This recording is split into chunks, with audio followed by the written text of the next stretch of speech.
নমস্কার, দেখছেন রিপাবলিক বাংলা, সঙ্গে রয়েছে বিশাখা। শুরু করছি 294। দিল্লিতে জেপি নাড্ডার সঙ্গে বৈঠক দিলীপ ঘোষের। ভোটের আগে ও ভোট পরবর্তী রাজ্যের পরিস্থিতি নিয়ে আলোচনা। দলের সর্বভারতীয় সভাপতির সঙ্গে বৈঠকের আগেই বেসুরো নেতা নেত্রীদের উদ্দেশ্যে কড়া বার্তা দিলীপ ঘোষের। বিজেপি রাজ্য সভাপতির বার্তার পরেই সুর নরম সৌমিত্র খাঁর। ভোটের আগে তৃণমূলে বেজেছিল বেসুরো সুর, আর ভোটের পরে বেসুরো সুর বাজছে বিজেপিতে। বিধানসভা ভোটের আগে তৃণমূল ছেড়ে নেতা নেত্রীরা ঝাঁকে ঝাঁকে যোগ দেন বিজেপিতে। ভোটের ফল নিরঙ্কুশ সংখ্যাগরিষ্ঠ তৃণমূল, তাই এবার বিজেপি ছেড়ে তৃণমূলে ফেরার চেষ্টা। ভোটের পর যুযুধান দুই প্রতিপক্ষের অন্দরে ভিন্ন ছবির আবহে এবার দলের নেতা নেত্রীদের উদ্দেশ্যে কড়া বার্তা বিজেপির রাজ্য সভাপতি দিলীপ ঘোষের। नहीं, पार्टी में हर प्रकार की व्यवस्था है। पहले तो कोई व्यक्ति हो जिसको जानकारी नहीं, उससे बात किया जाता है, समझाया जाता है। और कोई जानबूझ करके पार्टी के व्यवस्था के खिलाफ बात करता है तो उसके लिए पार्टी में भी व्यवस्था है, उसके खिलाफ अलग व्यवस्था होता है। দিলীপ ঘোষের কড়া বার্তার পরই সুর নরম সৌমিত্র খাঁর। দিন কয়েক আগেই যুব মোর্চার পদ থেকে ইস্তফা দেওয়ার পর ফের সেই পদে বহাল হন তিনি। সঠিক পন্থা অবলম্বন করে না, কেউ বেঠিক হয়েও সঠিক হয়ে যায়। মাঝে মধ্যে বিতর্কিত লাইনে থেকেও শুদ্ধ লাইনে আসা যায়, তাই বিতর্কিত তো কিছু কিছু সময় থাকতেই হয়। সোমবারই দিল্লিতে দলের সর্বভারতীয় সভাপতি জেপি নাড্ডার সঙ্গে বৈঠক করেন বিজেপির রাজ্য সভাপতি দিলীপ ঘোষ। ভোটের আগে তৃণমূল কংগ্রেসের কার্যকলাপ নিয়ে আলোচনা হয়, ভোট পরবর্তী শাসক দলের কর্মকাণ্ড নিয়ে আলোচনা হয়, আগামী দিনে দলের কাজের পরিকল্পনা নিয়ে আলোচনা হয়। বেসুরোদের উদ্দেশ্যে কড়া বার্তার কথা নাড্ডাকে জানান দিলীপ ঘোষ। শুভেন্দুর বিরুদ্ধে রাজ্যের মামলা সংক্রান্ত জেপি নাড্ডাকে বিস্তারিত তথ্য দিলেন দিলীপ ঘোষ। বিজেপির সূত্রে আরো জানা গিয়েছে, যতদিন না বিজেপির কেন্দ্রীয় নেতৃত্ব অন্য কোনো দায়িত্ব দিচ্ছে ততদিন রাজ্য সভাপতির দায়িত্ব সামলাবেন দিলীপ ঘোষই। 19শে জুলাই ফের বৈঠক হবে বলে জানা গিয়েছে। রিপাবলিক বাংলা। সোশ্যাল মিডিয়ায় তৃণমূল ও মুকুল রায়কে ফলো বাবুল সুপ্রিয়র। বাবুল সুপ্রিয়কে নিয়ে জল্পনা রাজ্য রাজনীতিতে। দলের বিরুদ্ধে বারবার মুখ খোলা নেতা নেত্রীদের উদ্দেশ্যে কড়া বার্তা দিলীপ ঘোষের। এই আবহেই দিল্লিতে জেপি নাড্ডার সঙ্গে বৈঠক বিজেপির রাজ্য সভাপতির। জয় শ্রীরাম, জয় শ্রীরাম।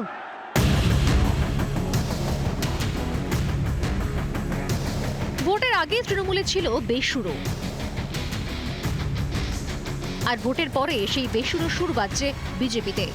এই মাছ যেমন জল ছাড়া বাঁচতে পারে না, আমারও তেমন একটা হঠাৎ ভুল সিদ্ধান্ত হয়ে গেছিল অভিমানের বশে। আমিও তেমনি দিদিকে ছাড়া চলতে পারছি না প্রতি মুহূর্তে। বিধানসভা ভোটের আগে তৃণমূল ছেড়ে নেতা নেত্রীরা ঝাঁকে ঝাঁকে যোগ দেন বিজেপিতে। ভোটের ফলে নিরঙ্কুশ সংখ্যাগরিষ্ঠতা পায় তৃণমূল কংগ্রেস। এবার কি তাই বিজেপি ছেড়ে তৃণমূলে ফেরার চেষ্টা? ভোটের পর যুযুধান দুই প্রতিপক্ষের অন্দরে ভিন্ন ছবির আবহেই এবার দলের নেতা নেত্রীদের উদ্দেশ্যে কড়া বার্তা বিজেপির রাজ্য সভাপতি দিলীপ ঘোষের। नहीं, पार्टी में डिफेक्शन तो जो आए थे कुछ लोग चले गए हैं, पार्टी के जो लोग सब ठीक हैं, लेकिन ये जो पार्टी में अलग अलग मत की हो रही है, इस मामले में मैंने बताया कि ऐसा ऐसा चल रहा है। कुछ लोग अपने आप बिना सोचे समझे बात करते हैं, तो कार्यकर्ताओं का मन में उसका एक खराब असर होता है। ये सब बंद होना चाहिए। उनके लिए कोई एक्शन लिया जाए क्या? नहीं, पार्टी में हर प्रकार की व्यवस्था है। पहले तो कोई व्यक्ति हो जिसको जानकारी नहीं, उससे बात किया जाता है, समझाया जाता है। और कोई जानबूझ करके पार्टी के व्यवस्था के खिलाफ बात करता है तो उसके लिए पार्टी में भी व्यवस्था है, उसके खिलाफ अलग व्यवस्था होता है। তবে শুধুমাত্র দল পরিবর্তন করছেন যারা, তাদের জন্য নয়, একই সঙ্গে দলে থেকে যারা বিভিন্ন সময় দল বিরোধী মন্তব্য করছেন, মনে করা হচ্ছে তাদের জন্যই এই বার্তা দিলীপ ঘোষের। দিলীপ ঘোষের কড়া বার্তার পরে সুর নরম। দিন কয়েক আগেই যুব মোর্চার পদ থেকে ইস্তফা দিতে চেয়ে আবার সেই পদেই থেকে যাওয়ার বার্তা দেওয়া সৌমিত্র খাঁর। দলের নিয়ম মেনে চলা উচিত, সবাইকে দলের নিয়ম মেনে চলা উচিত। আমিও মেনে চলব এবং সবাইকে দলের নিয়ম মেনে চলা উচিত, এটাই হওয়া উচিত।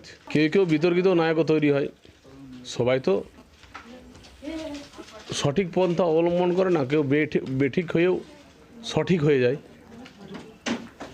মাঝে মধ্যে বিতর্কিত লাইনে থেকেও শুদ্ধ লাইনে আসা যায়, তাই বিতর্কিত তো কিছু কিছু সময় থাকতেই হয়। রাজনীতির সঙ্গে বিতর্ক একটা আলিঙ্গনের মতন সম্পর্ক। এটা থাকবে। বিধানসভা ভোটের ফলাফলের পর বিজেপিতে বেসুরের আবহেই এবার জল্পনায় বাবুল সুপ্রিয়। কেন্দ্রীয় মন্ত্রিসভার সাম্প্রতিক রদবদলে গিয়েছে বাবুলের মন্ত্রিত্ব। টুইট করে সে কথা নিজেই জানিয়েছিলেন বাবুল সুপ্রিয়, কিন্তু সেই টুইটকে সোজাভাবে নেননি দিলীপ ঘোষ। তার কটাক্ষ করেন তিনি এবং তার প্রেক্ষিতেই একের পর এক দিলীপ ঘোষের বিরুদ্ধে ফেসবুকে পোস্ট করতে থাকেন বাবুল সুপ্রিয়। একাধিক পোস্ট ডিলিটও করেন। কেন্দ্রীয় মন্ত্রিত্ব হারানোর পর এবার সোশ্যাল মিডিয়ায় সর্বভারতীয় তৃণমূলের পেজ এবং মুকুল রায়কে ফলো করাও শুরু করলেন বাবুল সুপ্রিয়। তাহলে কি দল বদল করবেন বাবুল? যদিও ব্যক্তিগত স্তরে বাবুল সুপ্রিয় জানান যে হাল ফিলে নয়, অনেক আগে থেকেই এই দুজনকে ফলো করছেন তিনি। তবে দলের অন্দরে অন্য খবর। পাশাপাশি টুইটারের বায়ো চেঞ্জ করেছেন বাবুল সুপ্রিয়। সেখানে রাজনৈতিক পরিচয়কে ছাপিয়ে গিয়েছে তার গায়ক সত্তা। সেক্ষেত্রে রাজনীতি কি ছাড়তে পারেন তিনি, সেই জল্পনাও ঘুরছে। গায়ক সংসদের সোশ্যাল মিডিয়া অ্যাকাউন্টের ফলো লিস্ট স্বভাবতই রাজনৈতিক জল্পনার আগুনে ঘি ঢেলেছে। বিজেপির অন্দরে বেসুরো এবং নেতা নেত্রীদের ঘিরে জল্পনার আবহে দিলীপ ঘোষ জেপি নাড্ডার সাক্ষাৎ তাৎপর্যপূর্ণ মত রাজনৈতিক মহলের। রিপাবলিক বাংলা। পিএসসি চেয়ারম্যান পদে মুকুল রায়, এর প্রতিবাদে এবার সুর আরও চড়া করছে রাজ্যের বিরোধী দল। মঙ্গলবার বিরোধী দলনেতা শুভেন্দু অধিকারীর সঙ্গে বৈঠকের পর স্পিকার বিমান বন্দ্যোপাধ্যায়ের কাছে পদত্যাগ জমা দেবেন বিধানসভার 8 কমিটির চেয়ারম্যান। রাজ্যপালের কাছে তারা দরবার করবেন বলেও গেরুয়া শিবির সূত্রে খবর।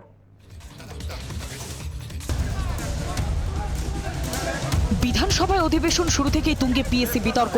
পাবলিক অ্যাকাউন্টস কমিটির চেয়ারম্যান পদে মুকুল রায়ের নাম ঘোষণার পর সেই বিতর্ক আরও তীব্র হচ্ছে। এই ইস্যুতে এবার বিধানসভার ভেতরেও বাইরে সুর আরও চড়াচ্ছে গেরুয়া শিবির। কৃষ্ণনগর উত্তরের বিধায়ক মুকুল রায়কে চেয়ারম্যান করবার প্রতিবাদে বিধানসভার 8 কমিটির চেয়ারম্যান পদ থেকে পদত্যাগ করছেন বিজেপির বিধায়করা।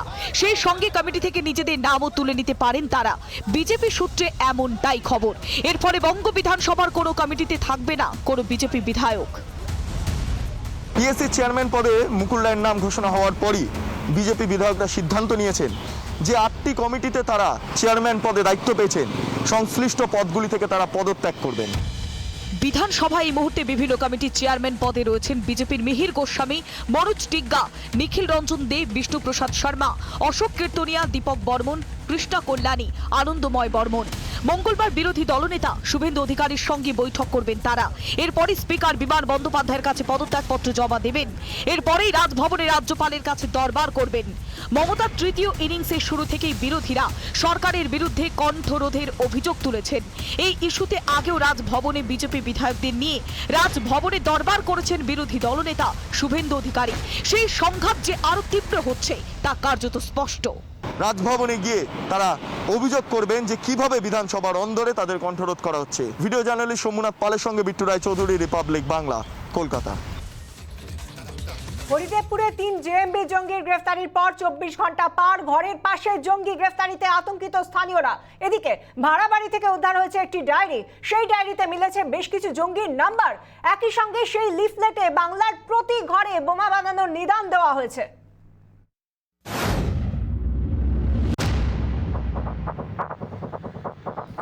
রবিবার ভর দুপুর একদিকে জোকা, অন্যদিকে টালিগঞ্জ। হরিদেবপুর এমজি রোড সংলগ্ন বাস স্ট্যান্ডে চেনা ব্যস্ততা। হঠাৎই হই হট্টগোল শুরু, পুলিশের ধরপাকড়। কলকাতা পুলিশের এসটিএফ এর জালে পাকড়াও 3 জামাত জঙ্গি। ঘরের পাশেই নিরাপদ আশ্রয় নিয়েছিল কুখ্যাত জেএমবি জঙ্গিরা। তবে কি বড়সড় নাশকতার ছক ছিল? প্রতিবেশীরাই যে এমন কুখ্যাত জঙ্গি তা আন্দাজও করতে পারেননি স্থানীয়রা। গ্রেপ্তারির পর 24 ঘন্টা পার হলেও আতঙ্ক এখনো চোখে মুখে স্থানীয় বাসিন্দাদের। এখানে ঠাকুরপুকুর ক্যান্সার হসপিটাল আছে, প্রচুর পেশেন্ট পার্টি বাংলাদেশ থেকে আসে এবং এরা পেশেন্ট পার্টির নাম করে যে লুকিয়ে আছে কি নেই সেটাও বলা মুশকিল। শুনে আমরা সত্যি একটু ভয় লাগছে যে এরকম ভয় লাগছে যে ওরা এর মধ্যে এরকম লোক ছিল, আমরা তো জানতাম না, এই জন্য শুনে এখন ভয় লাগছে। এই ঘটনায় সেলিম মুন্সি নামে আরো একজনের নাম সামনে এসেছে। তার মাধ্যমেই নাজিউর রহমান, সাবির ও রবিউল বাড়ি ভাড়া পায়। রোগীর আত্মীয় সেজে বাড়ি ভাড়া নেয় তারা। উদ্ধার হয়েছে একটি ডায়েরিও। সেই ডায়েরিতে মিলেছে জেএমবি জঙ্গিদের নম্বরও। সেলিম মুন্সি ছাতা ছাড়া তো মশারি বিক্রি করতো। সেলিম মুন্সি আমার বাড়িতে আমার কাছে ঘরটি ভাড়া নেয়। এবার সেলিম মুন্সির সঙ্গে ওই ছেলে দুটি সেলিম মুন্সির সঙ্গে থাকতো, সেটা আমি জানতাম না যে ওই দুটোকে। সেলিম মুন্সিকেই আমি চিনতাম। তদন্তে গোয়েন্দারা জানতে পেরেছে চক্রের মাথা নাজিউর বিজিবির প্রাক্তন জওয়ান। পাক গুপ্তচর সংস্থার হয়ে চরবৃত্তির অভিযোগে বরখাস্ত। এই অপরাধে জেলও খাটে নাজিউর। জেল থেকে ছাড়া পেয়ে জঙ্গি কার্যকলাপ শুরু। তহবিল সংগ্রহের জন্য ডাকাতি ও লুটপাটের পরিকল্পনা রূপায়ণ করতে 3 জন ডেরা বাঁধে শহরে। জঙ্গি দলের 2 সদস্য ফেরি করে বেড়াতো। হরিদেবপুরের বাড়ি থেকে বেরোতো না নাজিউর। তহবিল সংগ্রহের জন্য রবারি ইউনিট খোলা হয়। সেই শাখার মাথা আল আমিন নামে এক জঙ্গি। একসময়ে হুজির সঙ্গে যুক্ত ছিল সে। কাশিমপুর জেলে বন্দি আল আমিনের আত্মীয় নাজিউর। জেএমবিকে সাহায্য করতে বিস্ফোরক জোগাড় করে সে। খাগড়াগড় কাণ্ডের পর বাংলায় জামাত জঙ্গি যোগ ক্রমে স্পষ্ট হয়েছে। মুর্শিদাবাদ, মালদহ, বীরভূম, উত্তর 24 পরগনা সহ রাজ্যের বিভিন্ন জেলায় বারবার ধরা পড়েছে জঙ্গি মডিউলের সদস্যরা। সীমান্ত এলাকায় নজরদারি এড়িয়ে জঙ্গি অনুপ্রবেশের অভিযোগ উঠেছে বারবার। রিপাবলিক বাংলা স্টিং অপারেশনেও বাংলায় জঙ্গি জালের ছবি ধরা পড়েছে। কুখ্যাত জঙ্গিদের যেভাবে সেফ ডেরা হচ্ছে বাংলায়, তাতে একদিকে যেমন জাতীয় নিরাপত্তায় বড়সড় উদ্বেগ তৈরি হচ্ছে, ঠিক তেমনি রাজ্যবাসীর নিরাপত্তা নিয়ে উঠছে বড় প্রশ্ন। কলকাতা শহরে চিকিৎসা করানোর নাম করে তারা কাগজপত্র না দেখিয়ে খুব সহজে এখানে বাড়ি ভাড়া পেয়ে যাচ্ছে। ক্যামেরায় রজনীকান্ত বেরার সঙ্গে পিঙ্কি অধিকারী, রিপাবলিক বাংলা, কলকাতা। হরিদেবপুরের বাড়ি থেকে উদ্ধার ডায়েরি, লিফলেট। ডায়েরিতে মিলেছে বাংলাদেশি জঙ্গিদের নাম্বার।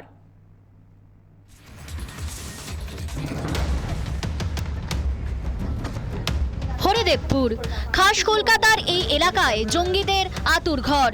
কলকাতা পুলিশের এসটিএফ এর অভিযানে 3 জেএমবি জঙ্গি গ্রেফতার হয় এখান থেকেই। পরিচয় গোপন রেখে এই বাড়ি থেকেই চলতো জঙ্গি কার্যকলাপ। সেই ঘরের ভিতরে দাঁড়িয়ে রয়েছি, যে ঘর থেকে, যে ঘরে থাকতো সেই বাংলাদেশের নাগরিকরা, যারা আদপে বাংলাদেশের নাগরিক নয়, বরং ছিল জামাত জঙ্গি। এমনই খবর পেয়ে গ্রেফতার করে 3 জন জামাত জঙ্গিকে এসটিএফ। নিরাপদ আশ্রয়ের জন্য এই এলাকাকেই বেছে নিয়েছিল জঙ্গিরা। মুর্শিদাবাদ এমনকি বাংলাদেশ থেকেও বহু মানুষ বিভিন্ন কারণে এই এলাকায় বাড়ি ভাড়া নিয়ে থাকেন। নিরাপত্তার ফাঁক ফোকর গলে এই এলাকাকেই টার্গেট করে তারা। এখনো তাদের কিন্তু ছড়িয়ে ছিটিয়ে প্রচুর জিনিসপত্র রয়ে গিয়েছে। তাদের কাছে কিছু ব্যাগ ছিল, সেই ব্যাগ এখনো পর্যন্ত রয়েছে। অন্যদিকে এখানে দেখতে পাচ্ছ তুমি, এখনো পর্যন্ত তারা যে সামগ্রী ব্যবহার করত সেগুলো কিন্তু এখনো ঘরের মধ্যে রয়েছে। পলাতক সেলিম মুন্সির সূত্র ধরেই বাড়ি ভাড়া পায় ধৃতরা। ঘটনার পর থেকেই পলাতক সেলিম। এটাই কি সেলিম মুন্সির ছবি যে আপনার কাছ থেকে ভাড়া নিয়েছে? এটাই সেলিম মুন্সি এবং এনার দাদা আজ দীর্ঘ বছর আমাদের এই অঞ্চলে বিয়ে থা করে আজকের বুড়ো বয়স হয়ে গেছে। তো আমার বাড়িতে এসেছিলেন 15 জুন 2021 তারিখ আমার বাড়িতে এসেছিলেন। আর তার সঙ্গে যে ছেলে দুটি ছিল, আমি বলেছিলাম ভাই তাদের যে আমি তো চিনি না, তোমাকেই চিনি, কিন্তু আধার কার্ডের জেরক্স আমায় দিতে হবে। বলেছিল হ্যাঁ দেবো। বাড়ি থেকে পালিয়ে গেলেও বাড়ির অন্দরে ছড়িয়ে ছিটিয়ে নানা সামগ্রী। এইখানে যে বক্সটা রয়েছে, সেই বক্সের ভিতরে কিছু খাতা রয়েছে। সেই খাতার উপরে বড় বড় করে নাম রয়েছে সেলিম মুন্সির। বাড়ির ভিতর থেকে উদ্ধার হয়েছে একটি ডায়েরি, মিলেছে লিফলেটও। ডায়েরিতে মিলেছে জেএমবি জঙ্গিদের নম্বর। সেই সঙ্গে লিফলেটে বাড়ি বাড়ি বোমা বানানোর নিদানও রয়েছে। কুখ্যাত এই জঙ্গিদের নাশকতা ছড়ানোর লক্ষ্য ছিল তা কার্যত স্পষ্ট। ঘটনার পর থেকে অধরা সেলিম মুন্সির খোঁজ জারি রেখেছে পুলিশ। চলছে তল্লাশি। জামাত চাল কতদূর বিস্তৃত, ধৃতদের জেরা করে তা জানতে মরিয়া গোয়েন্দারা। ক্যামেরায় রজনীকান্ত বেরার সঙ্গে পিঙ্কি অধিকারী, রিপাবলিক বাংলা, কলকাতা।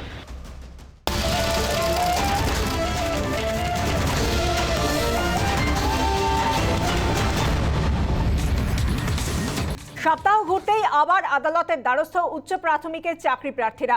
সিঙ্গল বেঞ্চের রায়কে চ্যালেঞ্জ জানিয়ে ডিভিশন বেঞ্চে মামলা। হাইকোর্টের দ্বারস্থ প্রাথমিকের চাকরি প্রার্থীরাও। নিয়োগ নিয়ে কমিশনের কোর্টেই বল ঠেলেছিল হাইকোর্টের সিঙ্গেল বেঞ্চ।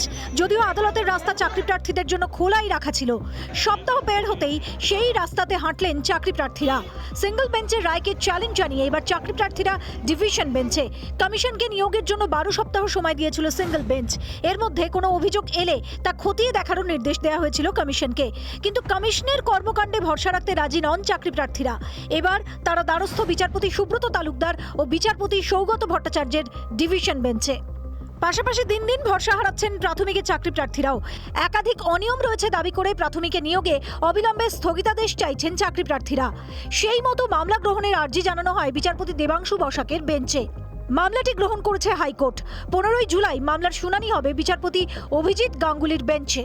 প্রাথমিক হোক বা উচ্চ প্রাথমিক, দুটি নিয়োগ মামলাই আপাতত ঝুলে রইল আদালতে। কমিশনের বিরুদ্ধে রয়েছে ভুরি ভুরি বেনিয়মের অভিযোগ, তাই কমিশনের ওপর আর ভরসা করতে পারছেন না চাকরি প্রার্থীরা।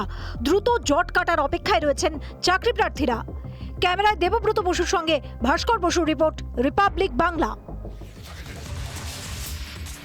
তৃণমূলের প্রত্যাবর্তন দক্ষিণ 24 পরগনার সাগরের 40টি পরিবারের সদস্যদের প্রতিশ্রুতি পূরণ না হওয়াতেই তৃণমূলে ফেরা জানালেন বিজেপির ত্যাগীরা।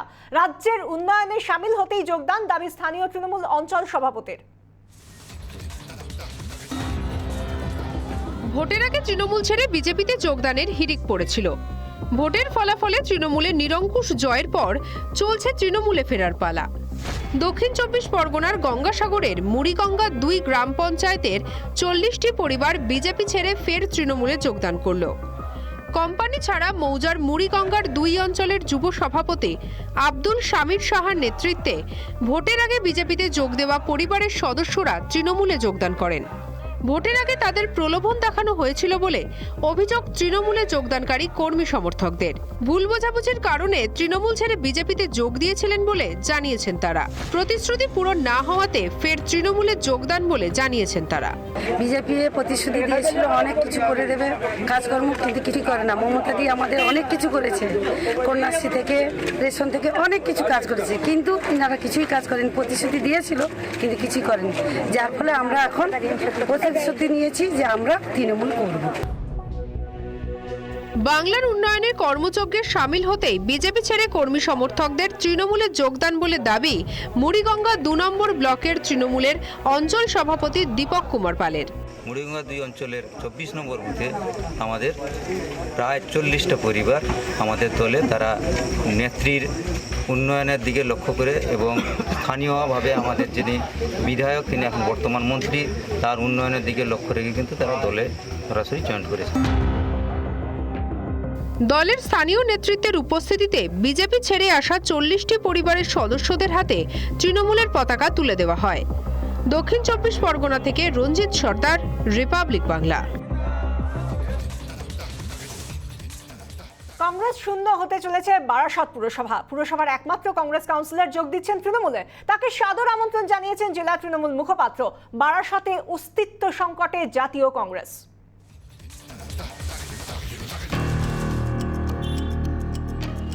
শতাব্দী প্রাচীন বারাসাত পুরসভা স্বাধীনতার পরবর্তী সময় থেকে শুরু করে 34 বছরের বাম শাসনেও পুরসভায় কংগ্রেসের প্রতিনিধিত্ব ছিল সমান সমান, কিন্তু 2015 পুরসভা নির্বাচনে সেই সংখ্যা দাঁড়ায় 1-এ। বারাসাত পুরসভার মোট 33টি ওয়ার্ড, তার মধ্যে 9 নম্বর ওয়ার্ডের কাউন্সিলর কংগ্রেসের দীপক দাশগুপ্ত। জাতীয় কংগ্রেসের একমাত্র জনপ্রতিনিধি এবার ইচ্ছে প্রকাশ করেছেন তৃণমূলে যোগদানের। জনসমর্থন ফিরে পেতে দল বদলের ভাবনা বারাসাত পুরসভার 9 নম্বর ওয়ার্ডের কাউন্সিলর দীপক দাশগুপ্তের। আইএসএফ এর সঙ্গে রাজনৈতিক আতাত, নিচুতলার কর্মীদের সঙ্গে দুর্ব্যবহার, বাংলা জুড়ে মানুষের রায়কে অস্বীকার। 2021 বিধানসভা নির্বাচনে কংগ্রেসের ভরাডুবির কারণ বলেই দাবি কংগ্রেস কাউন্সিলরের। তো বিধানসভাও তো শূন্য, কংগ্রেসে তো বিধানসভাও শূন্য হয়ে গেল। 24 লোকসভা কি হবে ভগবান জানে, ওপরওয়ালা জানে। ইতিমধ্যেই কংগ্রেস কাউন্সিলরের তৃণমূলে যোগদানের বিষয়টি নিয়ে জেলা ও রাজ্য স্তরে আলোচনা হয়েছে বলে জানিয়েছেন জেলা তৃণমূল মুখপাত্র। জেলা নেতৃত্ব যদি বলতে পারে যে হ্যাঁ দীপক দাশগুপ্তকে নেওয়া যেতে পারে, তাহলে আমাদের কোনো ব্যাপার নেই। কংগ্রেস আর তৃণমূল একই মুদ্রার এপিঠ ওপিঠ, তাদের নেই কোনো ভাবাদর্শ। কাউন্সিলরের তৃণমূলে যোগদান প্রসঙ্গে তো জেলা বিজেপি নেতৃত্বের। দেখুন, তৃণমূল দলটাই তো কংগ্রেস থেকে আসা, সবই তৃণমূলের নিজস্ব কি ইডিওলজি কি আছে ওদের? ওরা একটা রাজনৈতিক দলের তার ইডিওলজি থাকবে, আদর্শ থাকবে। সদ্য সমাপ্ত হওয়া বিধানসভা নির্বাচনে জাতীয় কংগ্রেসের যে ভোট ব্যাংক ছিল তা তলানিতে এসে ঠেকেছে। তাই কংগ্রেস ছেড়ে তৃণমূলে যোগদানের ইচ্ছে প্রকাশ করায় কার্যত অস্তিত্ব সংকটে সংযুক্ত মোর্চার প্রধান শরিক জাতীয় কংগ্রেস। দীপক দাশগুপ্তের দাবি, কংগ্রেস নেতৃত্ব এবং রাজ্য প্রদেশ যিনি সভাপতি তার কথাবার্তা এবং আচরণ কংগ্রেস সুলভ নয়। তাই তিনি এই দল ত্যাগ করে মমতা বন্দ্যোপাধ্যায়ের নেতৃত্বে তিনি আগামী দিনের নির্বাচনে লড়তে চান। ক্যামেরায় সুদীপ ঘোষের সঙ্গে সুকান্ত চট্টোপাধ্যায়, রিপাবলিক বাংলা।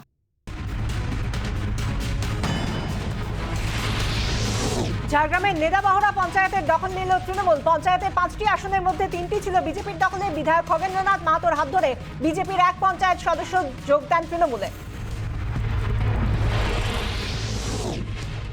তৃণমূলের সঙ্গে জোটের কোনো রকম সম্ভাবনা ওড়ালেন সিপিএম নেতা সূর্যকান্ত মিশ্র।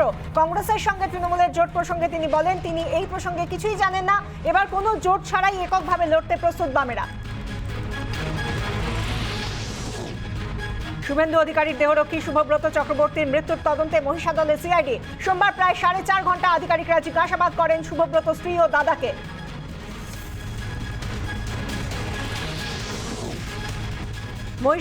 মহিলাদের শ্লীলতাহানির অভিযোগে যুবককে গণধোলাইয়ের নিদান সালিশি সভায়। পূর্ব মেদিনীপুরের কুমারঘাট গ্রামের এক যুবক দীর্ঘদিন ধরে মহিলাদের উত্ত্যক্ত করে বলে অভিযোগ। এরপরই তাকে সালিশি সভায় ডেকে গণধোলাইয়ের নিদান দেওয়া হয়।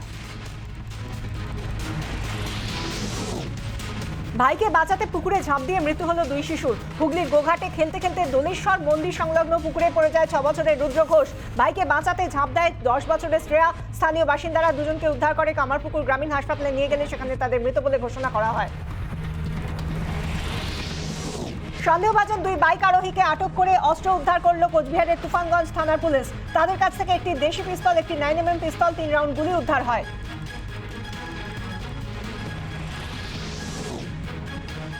হিন্দু মুসলিম ঐক্যের বার্তা উত্তর 24 পরগনার বারাসতে রথযাত্রায়। করোনা বিধিনিষেধ মেনেই 14 নম্বর ওয়ার্ডে পালিত হলো রথযাত্রা উৎসব। রথের রশি টানলেন এলাকার 2 ধর্মের মানুষ।